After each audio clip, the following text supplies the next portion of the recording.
তো নমস্কাৰ, কি খবৰ আপোনালোকৰ? আশা কৰোঁ আপোনালোক সকলো ভালে আছে। বৰ্তমান মই ভালে আছোঁ। মই কাজল কলিতা পুনৰবাৰ কাজল দি কলিতা চেনেলটিলৈ স্বাগতম জনাইছোঁ। আজি আকৌ আপোনালোকৰ মাজলৈ অন্য দুটি জমনি সাঁথৰ লৈ আহিছোঁ। আশা কৰোঁ সাঁথৰ দুটা উত্তৰ কমেণ্ট বক্সত দিব। তেন্তে ব'লক আজি সাঁথৰকেইটালৈ আগবাঢ়োঁ। আজি প্ৰথম সাঁথৰটি হৈছে পানী আছে মাছ নাই, জংঘল আছে বাঘ নাই। পুনৰ কৈছোঁ, পানী আছে মাছ নাই, জংঘল আছে বাঘ নাই।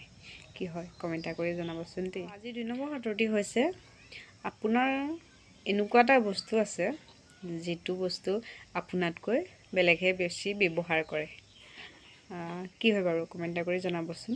আৰু এইটোতো বহুত তেনেই উজু সাঁথৰ, এইটো সকলোৱে পাৰিব আৰু শুনিলেও চেষ্টা কৰিব অকণমান। আশা কৰোঁ সাঁথৰকেইটা উত্তৰ কমেণ্ট বক্সত দিব। তো আজিলৈ আহিছোঁ, বাই বাই, সকলো ভালে থাকিব। মই কাজল কলিতা অন্য দুটি সাঁথৰলৈ অতি সোনকালে লগ পাম। তেন্তে আজিলৈ আহিছোঁ, বাই বাই। লাষ্টত কৈ থৈ যাওঁ, মোৰ চেনেলটি ছাবস্ক্ৰাইব কৰিবলৈ নাপাহৰিব। ধন্যবাদ।